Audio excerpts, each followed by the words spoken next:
Bonjour, Namaskar.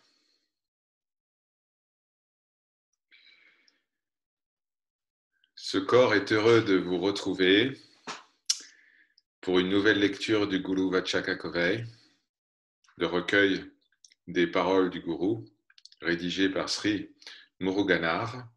Cette fois, nous lirons les versets 201 à 248 qui nous parlent principalement du Seigneur Shiva.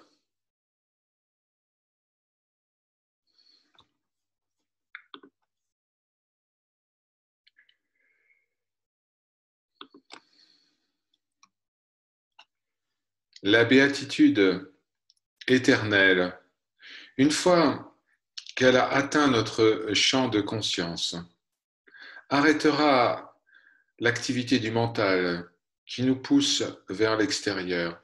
Eh bien, cette béatitude éternelle a pour nom Shiva, celui qui subjugue le mental. Il est le cœur qui nous donne l'expérience toujours renouvelée de la connaissance du soi.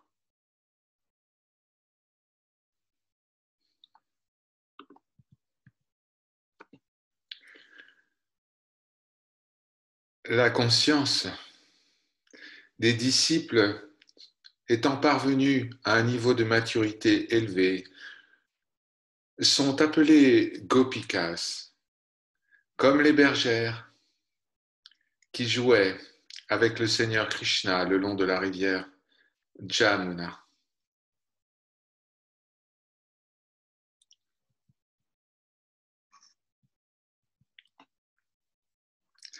Quelle est la meilleure manière de servir et d'honorer le Seigneur?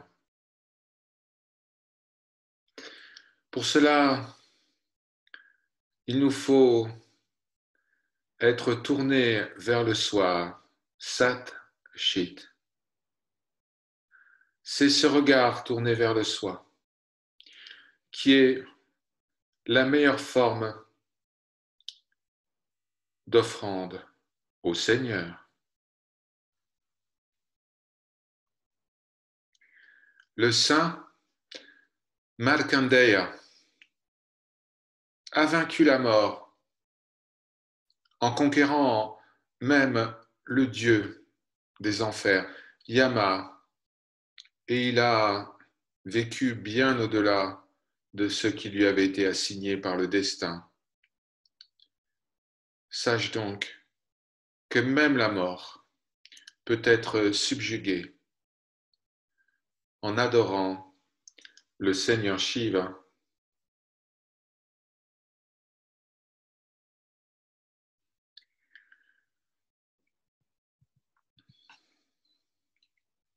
En ayant acquis la vision non duelle que les 8 objets de l'univers,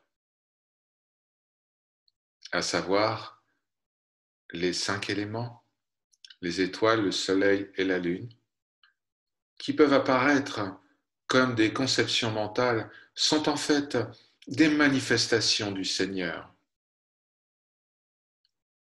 Les adorer est donc une forme propice de vénération de l'être suprême.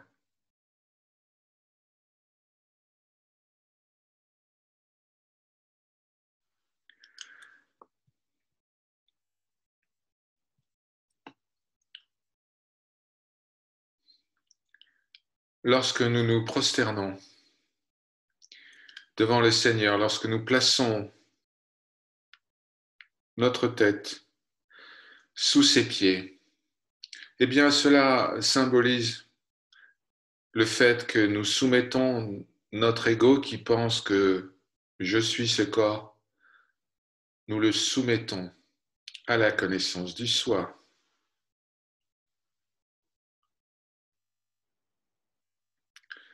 Toi qui ridiculises les gens qui vénèrent les idoles avec un cœur plein d'amour,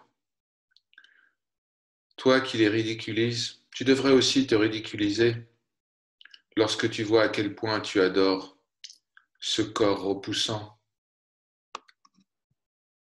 Toi aussi, tu es un idolâtre.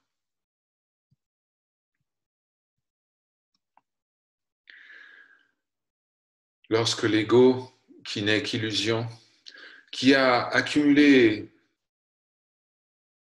tant de tendances depuis le passé le plus reculé, lorsque cet ego est consumé par le feu de la connaissance du soi, la seule réalité qui subsiste est la cendre sacrée.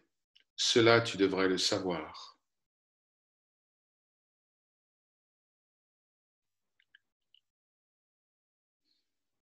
Le soi suprême, qui a pris la forme du gourou, allume le feu de la connaissance du soi au travers de sa parole silencieuse, Paravak.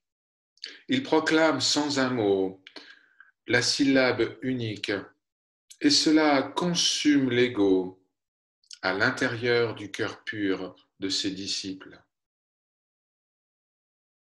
La cendre qu'il distribue ensuite est la manifestation du soi et son renouvellement.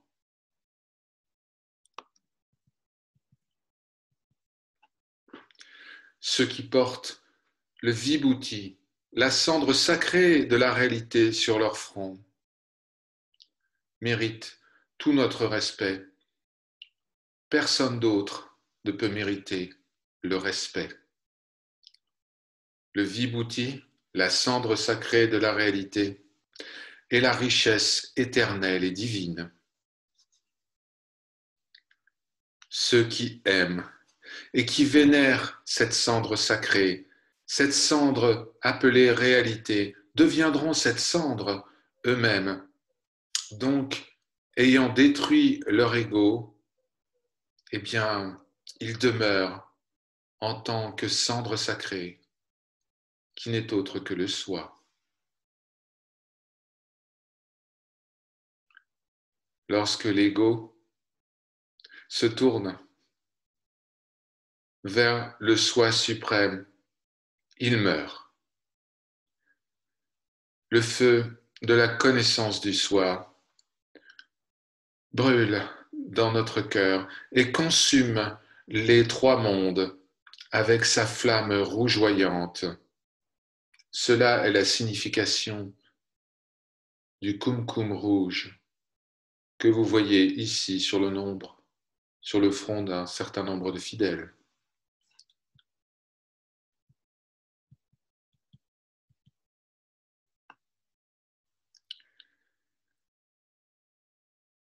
La raison pour laquelle les Puranas, les textes sacrés, décrivent le taureau de Shiva comme étant son véhicule, c'est pour nous inculquer la notion que toute manifestation est une manifestation de Dieu.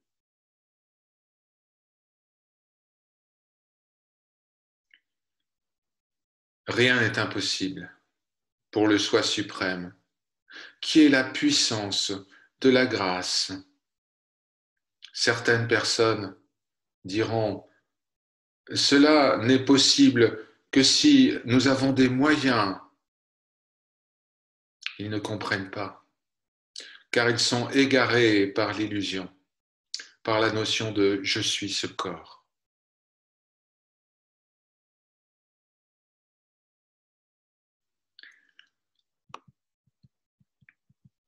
Ceux qui disent que la puissance et la paix sont deux choses différentes ne les connaissent pas. Ce qui existe intérieurement comme la paix se manifeste extérieurement comme puissance.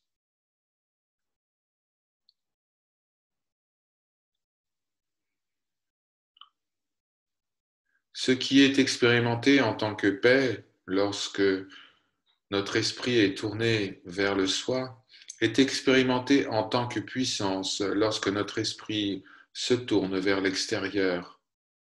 Seuls les connaissants du soi qui ont réalisé la véritable nature du soi comprennent que la paix et la puissance sont un.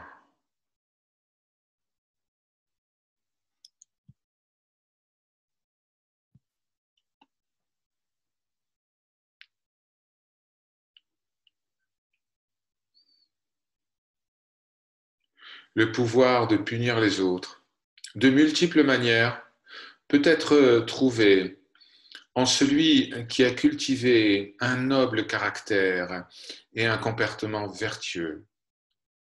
Mais seule la résilience, seule la résilience face à l'adversité est le signe le plus sûr de l'atteinte du soi.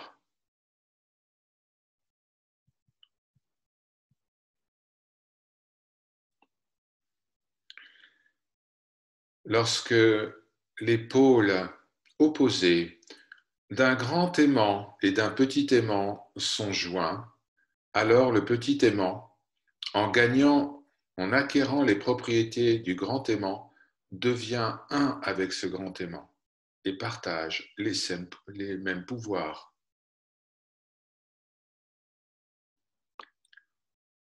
Le grand aimant, ici, est Mahat, c'est-à-dire Dieu ou le soi suprême. Et le petit aimant est Anu, à savoir l'âme soi-disant individuelle, Jiva. En joignant leurs pôles opposés, le plus et le moins, par exemple, les pieds du gourou avec la tête du disciple, eh bien, le disciple perd son individualité et devient un avec le gourou.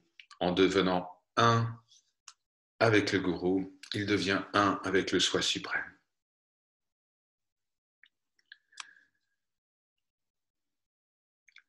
Ceux qui quémandent des pouvoirs spéciaux auprès de Dieu, alors que Dieu est prêt à se donner, à s'offrir entièrement aux fidèles, eh bien, c'est comme demander un morceau de pain rassis à un mécène qui a décidé de vous donner tout ce que vous désirez.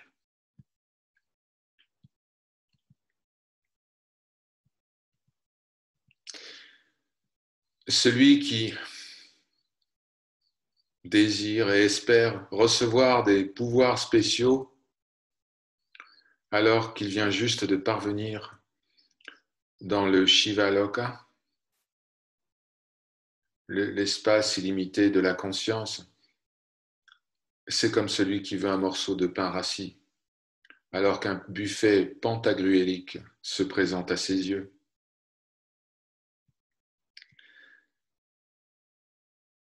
Dans le cœur de celui où la flamme de la dévotion suprême brille, alors tous les pouvoirs s'unissent. Mais un tel dévot, un tel fidèle, dont l'esprit est devenu une proie pour le Seigneur, un tel dévot n'aura jamais aucune attirance pour aucun pouvoir. Si un aspirant qui évolue sur la voie développe une attirance pour des pouvoirs, son ego va grandir et donc son attachement deviendra encore plus fort. La tranquillité absolue du mental est l'atteinte de la libération. Cela étant, dis-moi comment ceux qui s'attachent à l'obtention de pouvoir, comment cela pourrait bien s'immerger dans la béatitude de la libération, qui est la cessation complète de toute activité mentale.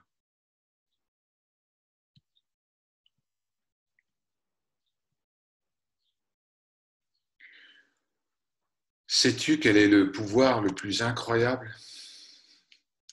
Le pouvoir le plus incroyables, et que nous, soi suprême, sans forme, conscience absolue, nous pensons que ce corps avec ses jambes et ses mains est je, et que nous pensons qu'il est réel.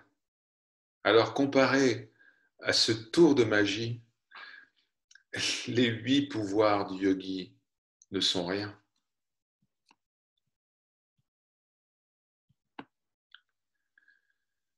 Le seul pouvoir,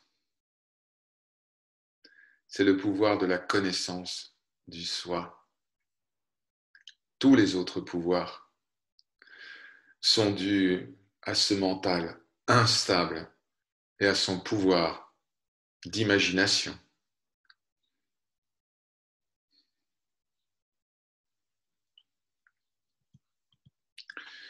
Veux-tu savoir ce qu'est l'immortalité ? L'immortalité est réservée à ceux qui ont fait mourir leur ego. Cette illusion appelée « je suis ce corps », qui voilait leur nature immortelle, Sat Chit Ananda, la seule chose à aimer.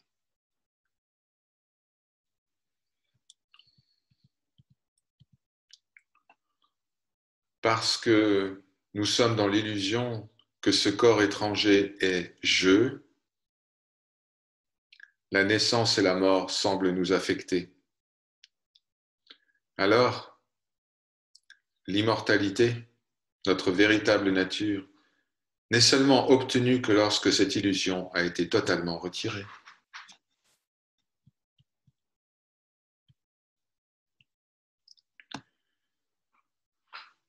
La mort n'est rien que l'illusion que je suis ce corps étranger, et l'immortalité n'est rien d'autre que la béatitude qui est acquise lorsque l'illusion meurt, grâce à la connaissance du soi non duel. Est-ce que l'immortalité peut être obtenue? À moins que celui qui se dise « je suis ce corps » meure et devienne le soi suprême? Sache et accepte que l'immortalité est juste la lumière de la véritable clarté, sans l'illusion des modifications mentales. La mort ne peut être surmontée que par la conscience pure.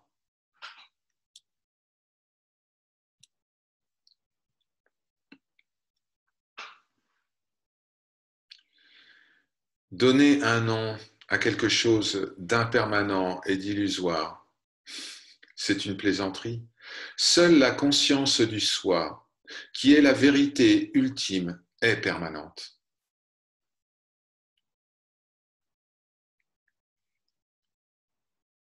La connaissance du soi, réelle et unique, qui est obtenue par le retour constant de l'ego à sa source, est le seul remède.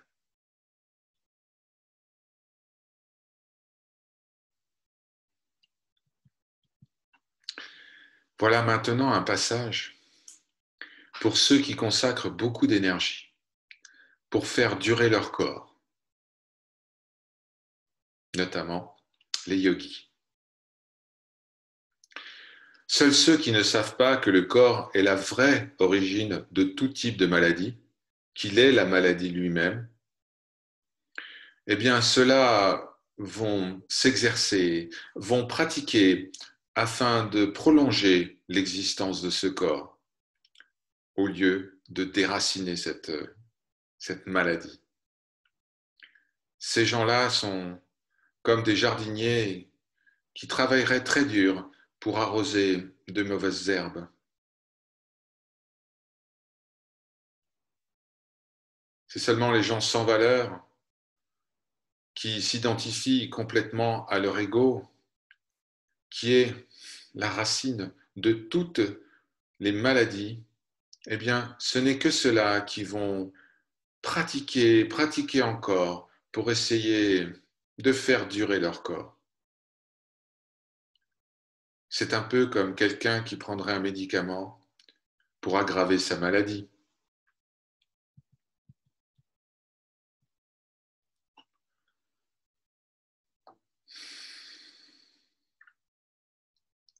Plus on va pratiquer et plus on va exceller dans cette pratique, plus on va vouloir stabiliser sa propre individualité au lieu de demeurer dans le silence suprême, plus on va se fixer dans l'ignorance.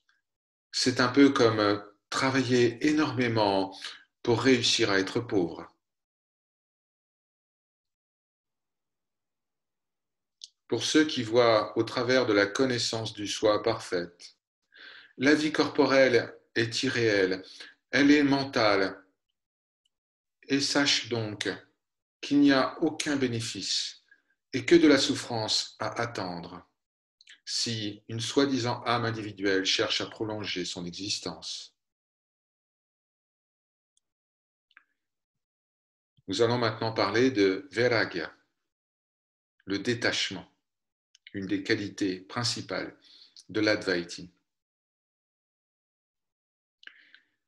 Sache que les personnes qui louent ce que tu fais, qui emplissent ton cœur de joie, en fait, toutes ces personnes sont comme un appât qui est organisé par Maya pour te piéger.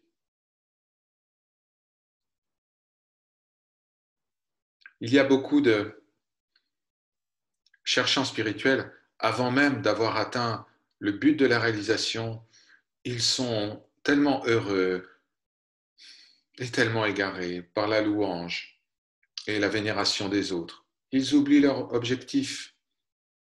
Ils commencent à se préoccuper de leur nom, de leur réputation, puis ils commencent à voyager, ils commencent à enseigner, ils commencent à donner des bénédictions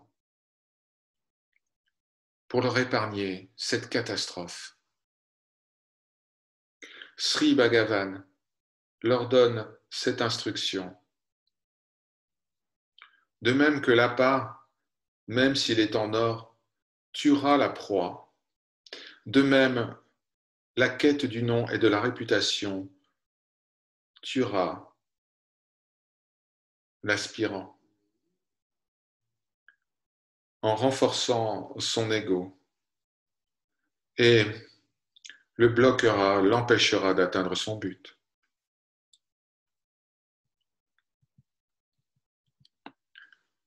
La connaissance du soi suprême émerge dans le cœur de ceux qui regardent avec détachement tous les plaisirs de cette existence et de la suivante. Sache une chose, l'expérience de la béatitude existe seulement dans le soi suprême et jamais dans cette vie illusoire. Atteins donc la connaissance du soi, qui est l'espace de grâce absolue et l'état suprême du silence.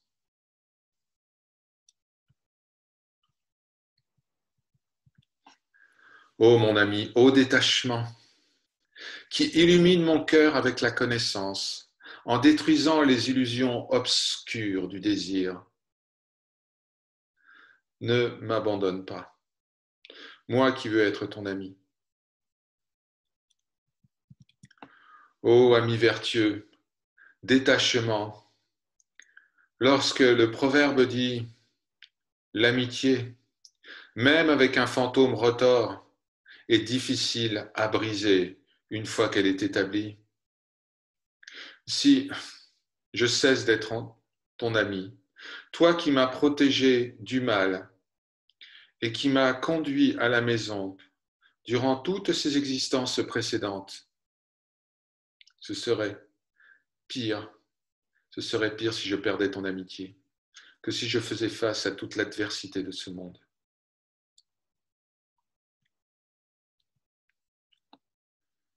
Quelle que soit la pensée qui surgisse, qu'elle soit bonne ou mauvaise, de ne pas la laisser prospérer, mais de la détruire immédiatement, sans aucune forme de retard ou de négligence, en la renvoyant pour qu'elle fusionne dans la source. Cela est un détachement intense et puissant.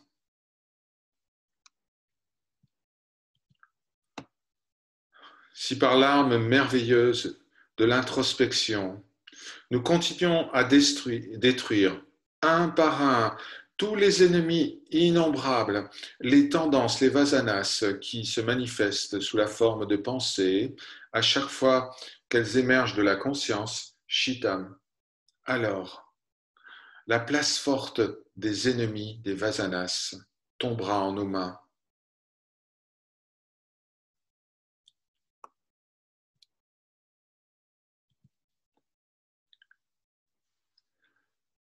Si le monde qui est vu est perçu comme n'étant pas différent de l'observateur, cela est la connaissance du soi.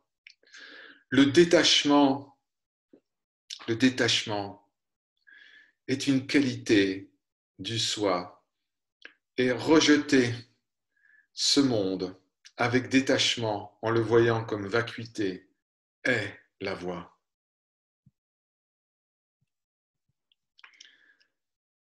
Comme un cristal transparent apparaît rouge si on le place par exemple à côté d'une fleur rouge, de même la conscience apparaît comme étant l'âme individuelle lorsqu'elle est associée avec les tendances mondaines.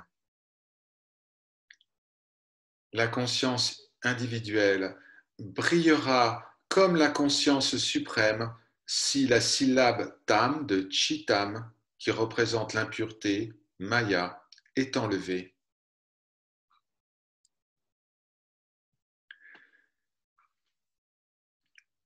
La beauté des objets extérieurs crée du plaisir, mais crée surtout une énorme souffrance lorsque nous les perdons.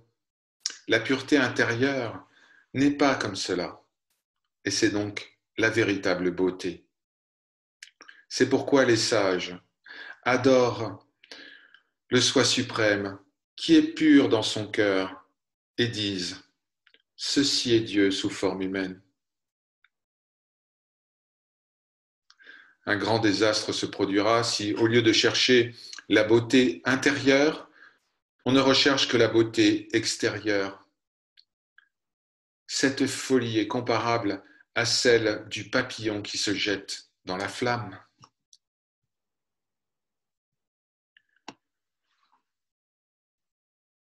Parlons de la mort. S'éloigner du soi suprême, qui est la réalité primordiale, la source de tout, la demeure de l'amour, la forme de la béatitude et l'espace de la connaissance du soi. S'éloigner du soi suprême, c'est ça la mort. En s'approchant du gourou et en le servant avec sincérité, une personne apprendra que la cause de toute naissance et de toute mort est l'éloignement du soi suprême. Sachant que c'est l'éloignement du soi suprême qui cause tout cela, il suffit d'y demeurer fermement. Par leur grâce, Om, Shanti, Shanti, Shanti.